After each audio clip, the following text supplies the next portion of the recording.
আপনি কোনো একটা সিরিয়ালে হয়তো অভিনয়ের সুযোগ পেলেন, আপনাকে সংলাপ দেওয়া হলো, আপনি মুখস্থ করে ফেললেন, ঝরঝরে মুখস্থ যাকে বলে। এবার আপনাকে ফ্লোরে ডাকা হলো, যেই মুহূর্তে ক্যামেরার সামনে ডিরেক্টর অ্যাকশন বললেন, আপনি সমস্ত সংলাপ ভুলে গেলেন। অভিনয় কেরিয়ার শুরুতেই প্রশ্নচিহ্নের মুখে পড়ে যায়। কেন এমনটা হয়? কেন মুখস্থ করা সংলাপও ক্যামেরার সামনে অভিনয় করতে গিয়ে আমরা ভুলে যাই? কেন? সবথেকে বড় কথা, কিভাবে মুখস্থ করলে আমাদের ক্যামেরার সামনে অভিনয় করার সময় সংলাপ ভুলে যাওয়ার সম্ভাবনা কমে যাবে? আজকে এই নিয়ে আলোচনা করব। নতুন ছেলে মেয়েদের জন্য অত্যন্ত গুরুত্বপূর্ণ একটা ভিডিও, সঙ্গে থাকুন। নমস্কার বন্ধুরা, আপনি আছেন আপনার একান্ত নিজস্ব অভিনয় চর্চা কেন্দ্র অভিনয়ের হাতেখড়িতে, আর আমি অভিনেতা বিধান দাস, আপনার অভিনয় চর্চার সঙ্গী, আপনাকে স্বাগত জানাই। বন্ধু, আপনি যদি এই চ্যানেলে প্রথমবার এসে থাকেন তাহলে অবশ্যই সাবস্ক্রাইব করে পাশে থাকবেন, কারণ এই চ্যানেল শুধু স্বপ্ন দেখায় না, স্বপ্ন পূরণের রাস্তাও দেখিয়ে দেয়। আর যদি অলরেডি সাবস্ক্রাইব করে থাকেন তাহলে অনেক অনেক অনেক ধন্যবাদ। চলে আসি মূল ভিডিওতে।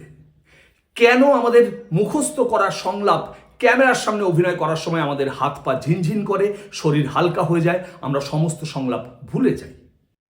তার মূল কারণ হলো টেনশন। আমাদের মনের মধ্যে একটা ভয় কাজ করে, যদি না পারি, যদি না হয়। বন্ধু, এই যদিগুলোই আপনার সংলাপ ভুলিয়ে দেওয়ার মূল কারণ। আপনি যদি সবসময় ভাবেন পারবো তো পারবো তো, আবার অনেক সময় অনেকে ভাবে আমাকে একবারে সবটা ঠিকঠাক করতে হবে, এর ফলে আপনি আসলে নিজের ওপরেই নিজে প্রেশার তৈরি করছেন। এই প্রেশারের ফলেই আপনার মধ্যে একটা টেনশন হয়। একদম এরকম ভাববেন না। আপনি ভাবুন, নিশ্চয়ই পারবো, কেন পারবো না? সবাই তো পারে, তাহলে আমি কেন পারবো না? আর আমি আমার সাধ্যমতো চেষ্টা করব, যদি না পারি তাহলে আরেকবার করব। সিনেমা সিরিয়ালে তো এই সুযোগ রয়েছে। আপনি যদি নিজেকে এইভাবে প্রেশার মুক্ত রাখেন তাহলে দেখবেন আপনার টেনশন কম হবে এবং ক্যামেরার সামনে অভিনয় করার সময় আপনার সংলাপ ভুলে যাওয়ার সম্ভাবনাও অনেকটাই কমে যাবে। ক্যামেরার সামনে সংলাপ ভুলে যাওয়ার দ্বিতীয় কারণ হলো আপনার মুখস্থ করার পদ্ধতিগত ভুল। হ্যাঁ বন্ধু, পদ্ধতিগত ভুল। আপনি মুখস্থ করেছেন, আপনি সংলাপটা বোঝেননি। বন্ধু, যখনই আপনি সংলাপ পাবেন, মুখস্থ নয়, আগে বুঝুন, বিষয়টা বুঝুন, ঘটনাটা বুঝুন। আপনি কে, কাকে কথাগুলো বলছেন, কোন পরিপ্রেক্ষিতে কথাগুলো বলছেন, এগুলো বুঝুন। আর এগুলো বোঝার জন্য বারবার বারবার আপনি স্ক্রিপ্টটা পড়ুন। একবার দুবার নয়, 8 বার, 10 বার, 12 বার। যতক্ষণ আপনি না বুঝবেন ততক্ষণ আপনি পড়ুন। যতক্ষণে আপনি বুঝবেন দেখবেন ততক্ষণে সংলাপটা আপনার অটোমেটিক মুখস্থ হয়ে গেছে। আর আপনি যদি বুঝে যান একবার, তখন এটা আর মুখস্থ থাকে না, তখন এটা অন্তস্থ হয়ে যায়। আর যেটা অন্তস্থ হয়ে যায় অর্থাৎ অন্তরে ঢুকে যায়, সেই সংলাপ তখন আপনার নিজের সংলাপ হয়ে ওঠে। অর্থাৎ আপনি তখন সেই চরিত্রটা হয়ে ওঠেন। সেই চরিত্রের নিজের কথাগুলো যখন আপনার অন্তরে ঢুকে যায়, তখন কোনোভাবেই সেই সংলাপ আর অভিনয়ের সময় ক্যামেরার সামনে ভুলে যাওয়ার সম্ভাবনা থাকে না।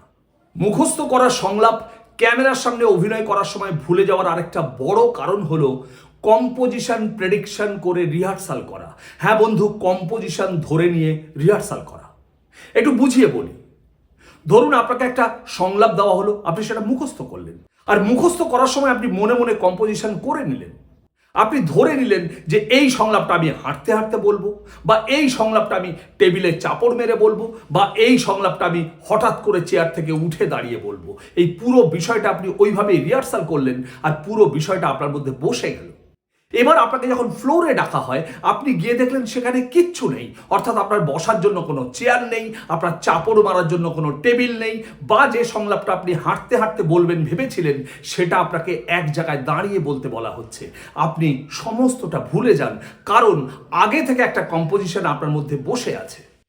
তাই কোনো রকম কম্পোজিশন প্রেডিকশন করে নিয়ে কোনো সংলাপ মুখস্থ করবেন না। আপনি শুধুমাত্র মুখস্থ করুন, বুঝে মুখস্থ করুন। তারপরে একদম ফাঁকা মনে আপনি ফ্লোরে চলে আসুন। আপনাকে যেভাবে বলতে বলবে আপনি সেইভাবে বলে দিন। দেখবেন ক্যামেরার সামনে সংলাপ ভুলে যাওয়ার সম্ভাবনা অনেকটাই কমে যাবে।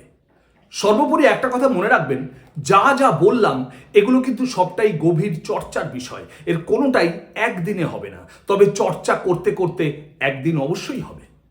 আজকে এই পর্যন্ত। দেখা হচ্ছে খুব তাড়াতাড়ি নতুন কোনো ভিডিও নিয়ে। ততক্ষণ ভালো থাকবেন, সুস্থ থাকবেন, আর হ্যাঁ, অবশ্যই চর্চায় থাকবেন। আপনার অভিনয় জীবনের শ্রীবৃদ্ধি কামনা করি। নমস্কার।